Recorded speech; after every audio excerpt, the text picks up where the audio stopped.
Shalom young victorious people, welcome to the next generation online service.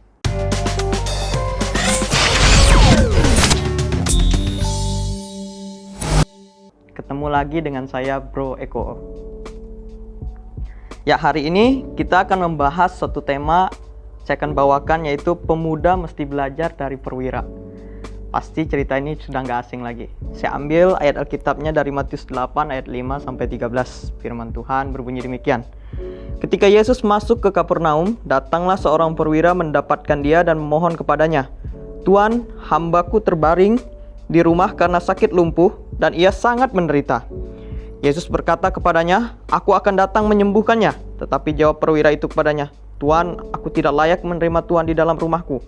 Katakan saja sepatah kata, maka hambaku itu akan sembuh. Sebab aku sendiri seorang bawahan dan di bawahku ada pula prajurit. Jika aku berkata kepada salah seorang prajurit itu pergi, maka ia pergi, dan kepada salah seorang lagi datang, maka ia datang, ataupun kepada hambaku kerjakan ini, maka ia mengerjakannya." Setelah Yesus mendengar hal itu, heranlah ia dan berkata kepada mereka yang mengikutinya, "Aku berkata kepadamu, sesungguhnya iman sebesar ini tidak pernah aku jumpai pada seorang pun di antara orang Israel. Aku berkata kepadamu, banyak orang akan datang dari timur dan barat dan duduk makan bersama-sama dengan Abraham, Ishak dan Yakub di dalam kerajaan surga. Sedangkan anak-anak kerajaan itu akan dicampakkan ke dalam kegelapan yang paling gelap. Di sanalah akan terdapat ratap dan ketak gigi." Lalu Yesus berkata kepada perwira itu, "Pulanglah dan jadilah kepadamu seperti yang engkau percaya." Maka pada saat itu juga sembuhlah hambanya. Oke, inilah ayat firman Tuhan yang ingin kita bahas hari ini. Pemuda mesti belajar dari seorang perwira.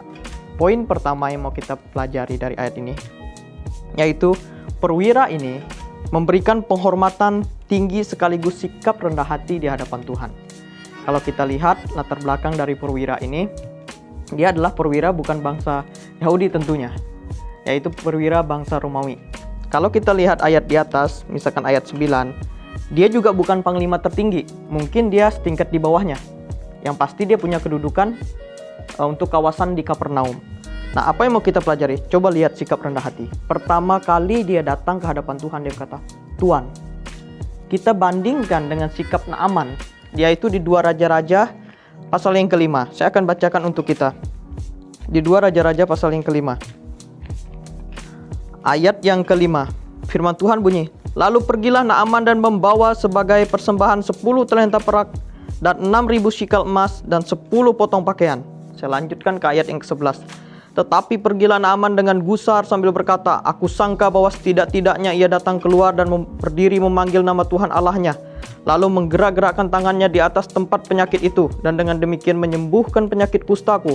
Bukankah Abana dan Farpar, sungai-sungai Damsik, lebih baik dari segala sungai Israel? Bukankah aku dapat mandi di sana dan menjadi tahir?' Kemudian ia berpalinglah ia dan pergi dengan panas hati."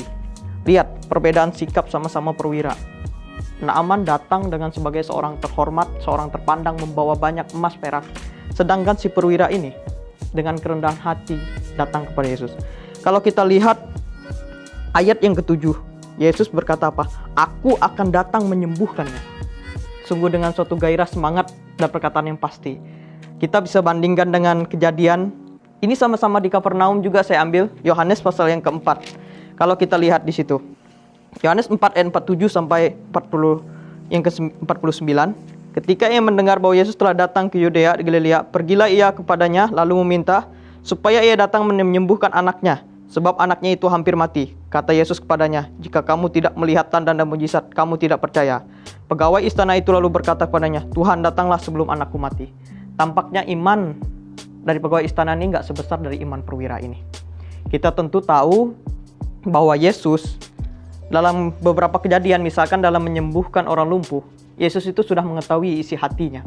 Makanya kalau kita lihat ayat selanjutnya, dia berkata bahwa heran, karena Yesus sudah mengetahui isi hati dari perwira ini. Oleh karena itu, pelajaran yang pertama mau kita ambil, lihatlah, perwira ini memberi penghormatan yang tinggi. Saya yakin dan percaya, perwira ini nggak sekedar menganggap Yesus itu adalah seorang yang tabib penyembuh, tapi pasti lebih daripada itu.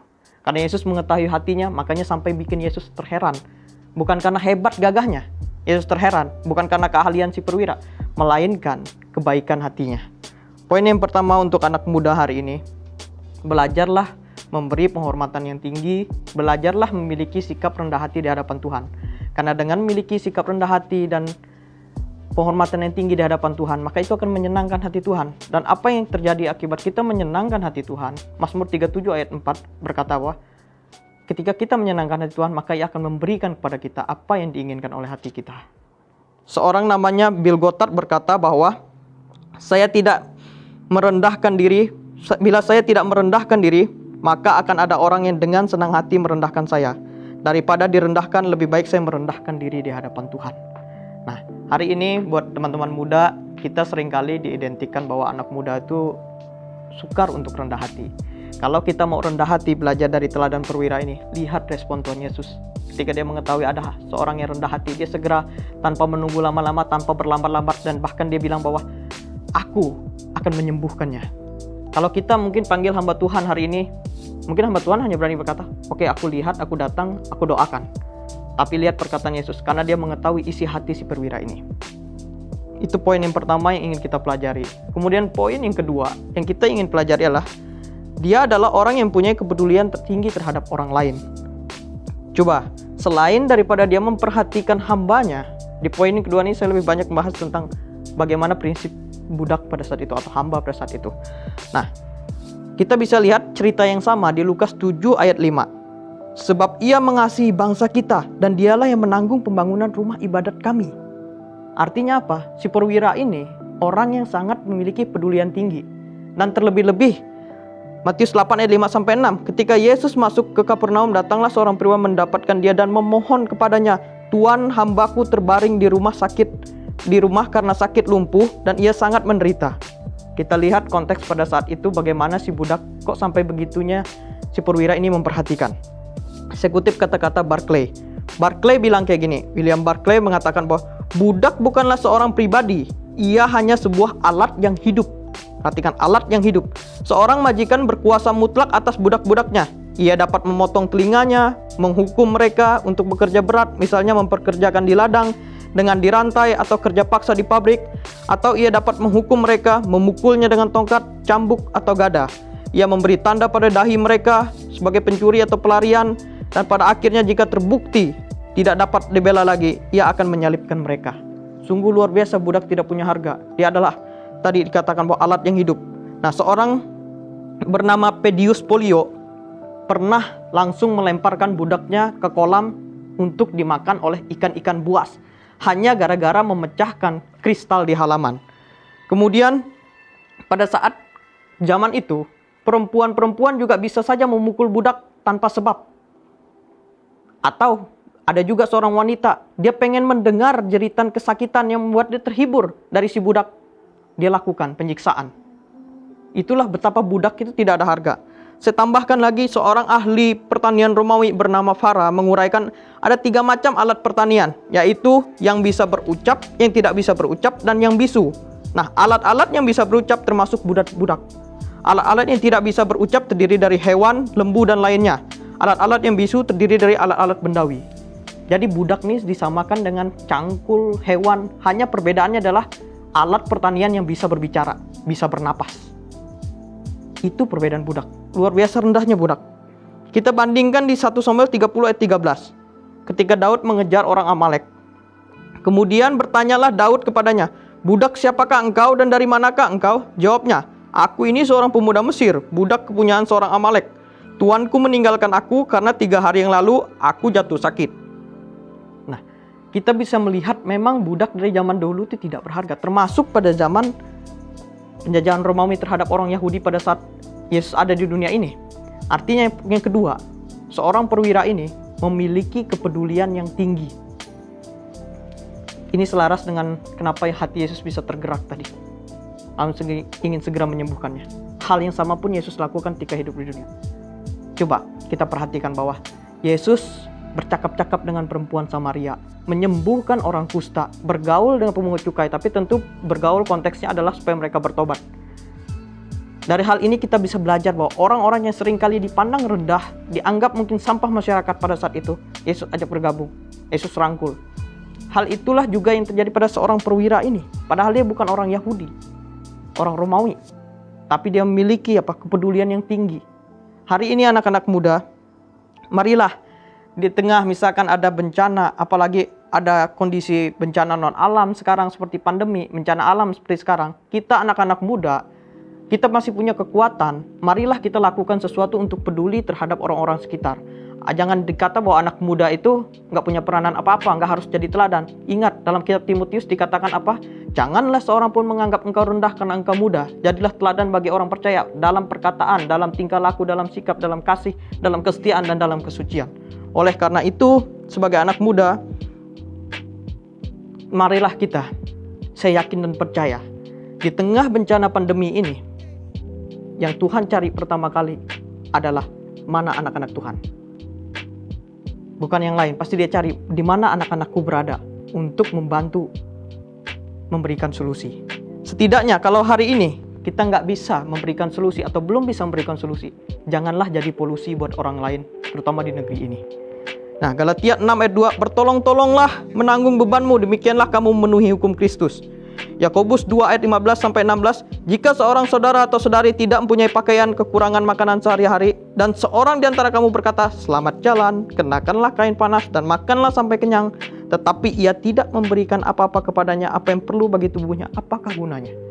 Jadi kepedulian tanpa ada action, tanpa ada perbuatan, hanya sebuah nyanyian atau hanya sebuah pujian, tidak berarti apa-apa. Kita tahu Yohanes 3 ayat 16 mengatakan bahwa karena begitu besar kasih Allah akan dunia ini, ia mengaruniakan anaknya yang tunggal. Tuhan mengajarkan bahwa untuk kasih itu ditindaki nyata. Dia juga sebagai tindakan nyata memberikan anaknya yang tunggal karena begitu besar kasihnya. Jadi kalau kasih tanpa disertai dengan tindakan, hanya sebuah omongan, tidak berarti apa-apa. Kita lanjut poin yang ketiga, apa yang bisa kita pelajari? Dia atau si perwira adalah seorang yang punya penghargaan tinggi terhadap sesamanya. Nah, hari ini, maaf teman-teman, kalau punya teman, pasti panggilannya sekarang udah bukan namanya lagi. Mohon maaf kalau saya bilang, saya nggak perlu panjangkan lagi. Ya, pasti namanya udah berbeda gitu. Lain hal dengan si perwira ini. Dalam Lukas 7 ayat 2, di situ ada seorang perwira yang punya seorang hamba yang sangat dihargainya. King James Version mengatakan bahwa who was dear unto him, yang disayanginya. Seorang budak tadi saya bilang bahwa hanya bedanya adalah dia bisa berbicara, bisa bernapas saja dibandingkan dengan alat. Nah, tampaknya pada zaman itu orang menganggap budak itu sebagai manusia atau sebagai seorang pribadi aja itu udah penghargaan yang sangat tinggi. Karena kalau bisa dikatakan budak itu nggak bisa disetarakan dengan manusia, lebih rendah sedikit derajatnya pada saat itu. Sehingga seorang yang namanya B.J. Boland mengatakan bahwa agaknya ia menghargai budak sebagai sesama manusia. Si perwira menganggap sebagai setara, sebagai sesama manusia yang harus diberi pertolongan. Nah, si perwira ini memberi penghargaan yang tinggi terhadap sesamanya. Tadi saya sudah katakan bahwa seringkali kita ketika melihat orang berkedudukan, orang punya pangkat, orang punya kekayaan, ya pakaian apa yang dikenakan, mobil apa yang dikendarai, kursi apa yang diduduki, kita seringkali memberi penghormatan terhadap hal itu. Padahal kita lupa sejak kita lahir kita nggak bawa apa-apa. Nah, hari ini marilah kita, mau kita perwira kah, mau kita orang biasa, marilah kita menganggap sesama kita itu sama rata. Saya tertarik sekali dengan kata-katanya Matthew Henry. Dia mengatakan apa? Karena kita semua dibuat dari tanah yang sama, oleh tangan yang sama, dan berdiri sederajat di hadapan Allah. Jadi kita nggak ada bedanya. Janganlah sebagai kekayaan, pangkat, itu yang sejatinya dikasih dari Tuhan, itu yang membedakan status kita sosial. Padahal di hadapan Tuhan semua kita sama. Dan aplikasinya apa teman-teman? Kalau hari ini misalkan teman-teman ada yang menyukai sebagai teman-teman muda, yang perempuan disukai oleh laki-laki, yang laki-laki disukai oleh perempuan, tapi kita merasa kita nggak bisa menerima cintanya, makanya apa yang harus kita lakukan? Tolaklah dengan sopan dan penuh penghormatan, jangan dengan penghinaan. Nah, kalau kita udah telanjur dihina gimana kak? Kalau kita udah telanjur dihina, ingatlah, nilai kamu tidak ditentukan dari penghinaan itu. Mungkin kita lupa lagu, hidupku ditentukan hanya oleh perkataanmu, hidupku hanya ditentukan oleh kuasamu. Saya kasih ilustrasi bahwa kalau ada uang 100.000, saya kucek-kucek lalu saya injak, ditinggal semenit, pasti tetap ada orang yang ngambil. Kenapa? Karena meskipun dia sudah lecek, meskipun dia dikucek-kucek, tapi nilainya tetaplah 100.000, tetaplah berharga. Nah, begitu juga hidup kita. Saya kutip kata-kata terakhir dari seorang yang namanya T.S. Eliot. Dia mengatakan seperti ini, sikap yang keliru terhadap ciptaan Tuhan menunjukkan sikap yang keliru terhadap Tuhan. Hari ini pemuda belajar dari seorang perwira. Pangkatnya perwira aja, kalau di negara kita udah sangat tinggi sekali, tapi dia masih memiliki sikap kerendahan hati di hadapan Tuhan. Setinggi apapun pangkat Anda di hadapan Tuhan, Anda bukan siapa-siapa. Jadi hari ini jangan pernah andalkan itu. Andalkan bahwa Tuhan yang berdaulat penuh atas hidup kita, yang berkuasa penuh atas hidup kita. Hari ini kita bisa ada, kita lihat di bencana di negeri kita, gak ada satu orang pun yang berkuasa untuk menghindarkan dari hal itu. Oleh karena itu, menggantungkan hidup kita sepenuhnya di hadapan Tuhan.